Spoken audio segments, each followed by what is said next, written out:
نہیں پڑھا سکتا.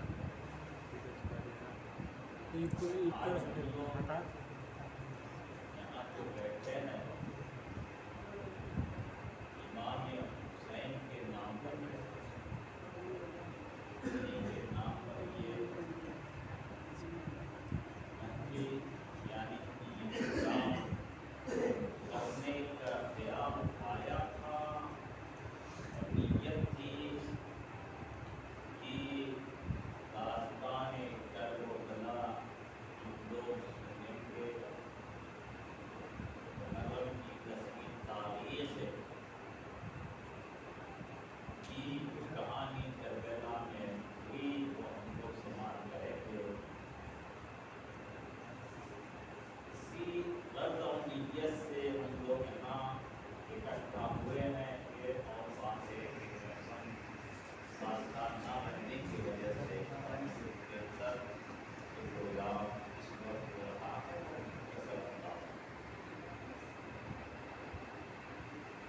رب کا کرم ہوا کہ ہم لوگ امام حسین کے چاہنے والے ہیں, امام حسین کے ماننے والے ہیں, ان کے دیوانے ہیں.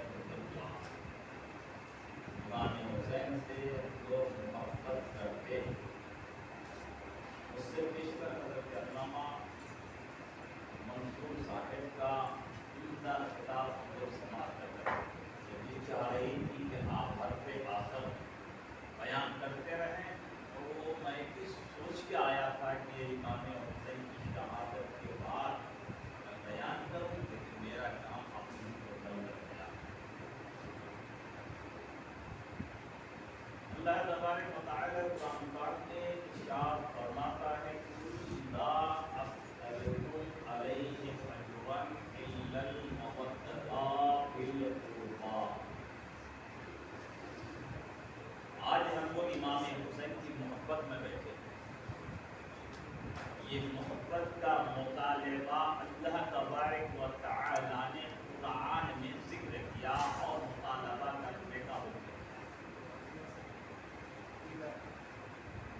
اللہ تبارک و تعالی قرآن پاک میں ارشاد فرماتا ہے قل, اپنے محبوب سے کہہ رہا ہے, مصطفیٰ سے کہہ رہا ہے. اس نبی کا ہم لوگ کلمہ پڑھتے ہیں لا الہ الا اللہ محمد رسول اللہ, ان سے اللہ تبارک و تعالی فرماتا ہے قل, حکم دے رہا ہے خالق کائنات اپنے محبوب کو قل, اے میرے محبوب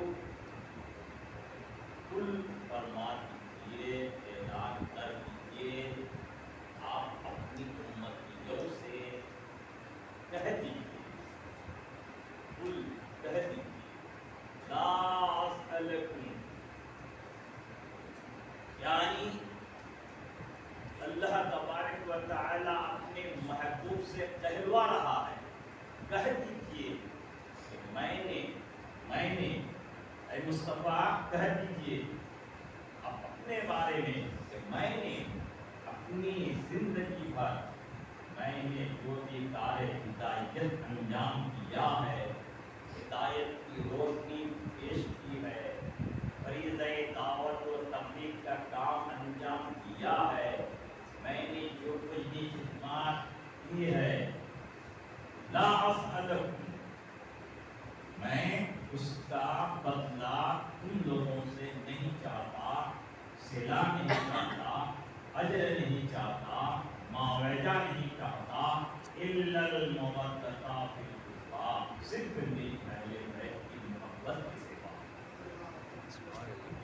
اللہ تبارک و تعالی نے رسول پاک سے کہلوا جو کچھ میں نے کیا کہہ دیجیے اس کا مجھ کو بدلہ نہیں چاہیے, قیمت نہیں چاہیے, معاوضہ نہیں چاہیے, اجر نہیں چاہیے, صرف میری اہل بیت کی محبت چاہیے. فرمان خدا رسول پاک سے اللہ تبارک و تعالی کہلوا رہا ہے, اور طلب کیا ہے؟ اہل بیت کی محبت. مان کیا رہے ہیں؟ اہل بیت کی محبت. اس اہل بیت کی محبت میں ہم لوگ یہاں بیٹھے ہوئے ہیں. یہ محبت اللہ تبارک و تعالی قرآن پاک میں خود فرماتا ہے مصطفیٰ مانگو اہل بیت کی محبت مانگو. وہ رسول پاک علیہ السلام کی تصویر نہ جانے ہم لوگوں کے لیے ہم لوگوں کے خاطر کتنی تکلیفیں اٹھائی, کتنی مشقتیں برداشت کی. کبھی پورے کل نے محسوس کیا گیا, آب و دانہ نہ دینے کی قسمیں کھائی گئی, راہ میں کانٹے بچھائے گئے, دندان مبارک کو شہید کر دیا گیا, جس میں مبارک پر جو پتھر برسائے گئے, کتنی تکلیفیں اٹھائی. یہ ساری تکلیفیں سرکار کو برداشت کی ہے, اٹھائی ہے ہم لوگوں کے فلاح و بہبودی کے خاطر. سرکار جتنی تکلیفیں اٹھائی ہے کیا پوری دنیا اس کی قیمت بن سکتی ہے؟ نہیں. کوئی اس کا اجر پیش کر سکتا ہے؟ نہیں. کوئی اس کا معاوضہ دے سکتا ہے؟ نہیں. سرکار جس نبی کا کلمہ پڑھتے ہیں مصطفیٰ جان رحمت ہم لوگوں کے خاطر جتنی بھی تکلیفیں اٹھائی ہیں, اور سرکار کی وجہ سے ہمیں ساری چیزیں ملی, یہ دھرتی, یہ آسمان, یہ دنیا, یہ کائنات, یہ نماز, روزہ, حج, زکات, صوم و صلاۃ, یہاں تک کہ سرکار کی وجہ سے ہم لوگ رب کائنات کو بھی پائیں, خالق کے کائنات کو بھی جانے, اللہ وحدہ لا شریک کو بھی جانے کہ کوئی ہم لوگوں کا پروردگار خدا ہے, رب کائنات ہے. تو سرکار جتنا بھی کیے ہم لوگوں کے لیے, یا پوری دنیا اس کی قیمت بن سکتی, کوئی اس کا جو ہے صلہ پیش کر سکتا ہے؟ اس لیے کہ سرکار کو دولت چاہیے تھی, اس لیے کہ اگر دولت چاہیے تھی تو عرب کی دھرتی میں کفار و مشرکین نے یہی کہا تھا, اے محمد دولت چاہیے تو دولت حاضر ہے, حکومت چاہیے تو ہم حاکم بنا لیں گے, گورنری چاہیے تو گورنر بنا لیں گے, مال و اسباب چاہیے تو آپ کی خدمت میں پیش کر دیں گے, اور اگر خزانے کی کنجی چاہیے تو آپ کے قدموں میں لا کر ڈال دیتے ہیں, اگر حسین و جمیل چاہیے تو عرب کے منتخب کرتا حسن و جمال کو, حسین و جمیل کو آپ کی خدمت میں پیش کر دیں گے. لیکن اے محمد ایک بات ہماری مان لیجئے, اب لا الہ الا اللہ محمد رسول اللہ کہتے رہیے, ایک بات نہیں ہزاروں مرتبہ کہتے رہیے, لیکن ہماری ایک بات کو مان لیجئے کہ ہم جس کی جو ہے پوجا کرتے ہیں, جس کی پرستش کرتے ہیں, جس کو ہم خدا مانتے ہیں, تو اے محمد اب لا الہ الا اللہ کہتے رہیے, کوئی اعتراض نہیں, صرف ہماری اتنی بات مانیے کہ جس کی ہم پوجا کرتے ہیں اس کو آپ برا بھلا نہ کہیے, اس کو برا بھلا نہ کہیے. تو ایسے وقت میں رسول پاک علیہ الصلوۃ والتسلیم نے یہ کہا تھا کہ اے عرب کے رہنے والے کفار و مشرکین, تم لوگ مجھ کو اپنے میشن سے باز رہنے کہتے ہو, اگر ایک ہاتھ پہ چاند لا کر دے دو, دوسرے ہاتھ پر سورج دے دو, پھر بھی محمد اپنے میشن سے باز نہیں آ سکتا. جو تبلیغ کا کام میں کرتا ہوں, کرتا رہوں گا. تو کیا سرکار جو کچھ بھی کیے تھے اس کا بدلہ کوئی دے سکتے ہیں, کوئی معاوضہ پیش کر سکتے ہیں کہ ہم لوگوں کے خاطر سرکار نے اتنی تکلیفیں اٹھائی؟ اب آئیے میں مثال دے کر سمجھانا چاہتا ہوں. پیارے مصطفیٰ جن کا کلمہ ہم لوگ پڑھتے ہیں, ہم لوگوں کے خاطر نہ جانے کتنی تکلیفیں اٹھائی, کیا کیا کیے رہے, ہدایت کے جو ہے راستہ بتایا, ہدایت کی روشنی پیش کی, ہم لوگوں کو جو ہے اسلام کا طور طریقہ سکھایا, بتایا, نہ جانے ہم لوگوں کے لیے کتنی تکلیفیں اٹھائی. کوئی مزدور اگر مزدوری کرتا ہے تو بدلہ لیتا ہے, لینا ان کے لیے حق ہے, حق کے امتیازی ہے. کام آپ کے یہاں کرتا ہے, کام کرنے کے بعد وہ مزدور مزدوری حاصل کر سکتا ہے. اجر شرع غلط نہیں, ناجائز نہیں, حرام نہیں, کام کیا روپے لے سکتا ہے, لے سکتا ہے نا. تو یہ خدا کا بندہ آپ کے یہاں آج کام کیا اور کام سے فارغ ہوا, آپ اس کو 300 روپے دے رہے ہیں, کہا میں نہیں لوں گا, بھائی چھوڑو, ہنس دیا, ہنس کے جو